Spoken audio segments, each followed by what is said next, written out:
పలుకురాళ్ళు మెత్తని దూదివలే అయ్యేను. ఇతరులే వచ్చి తనకు సేవలు చేయవలనని మానవులు అహంకారమున విర్రవీగేరు. హుణ విద్యలు అనగా పరభాషలు నేర్చి పూర్వజ్ఞానము మరచేరు. సువర్ణముఖి నదియందు 11 మంది భక్తులు పుట్టేరు. కుటుంబాన వృద్ధులైన వారు కష్టాల పాలయ్యేరు.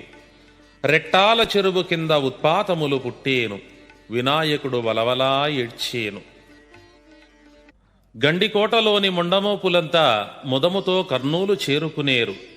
గోలుకొండ క్రింద బాలురు పట్నాలు ఏలేరు. తల్లిదండ్రులకు తిండి పెట్టేది తలబరు అనిపించేను.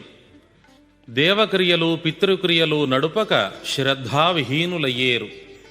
దీని గురించి చిన్న వివరం విందాం. దేవక్రియలు అనగా దైవపూజలు, వ్రతాలు, ఉపవాసాలు, ఆచారాలు మొదలైనవి. కృషితో నాస్తి దుర్భిక్షం, జపతో నాస్తి పాతకం అన్నట్లుగా నిత్యము కష్టించి శ్రమ చేసేవాడిని కరువు బాధించదు. నిత్యము దైవపూజ చేసేవారిని పాపకర్మ పీడించదు. నిత్యం దైవారాధన చెయ్యటం వలన మనశ్శాంతితో బాటుగా దైవంపై భక్తి కలుగుతుంది.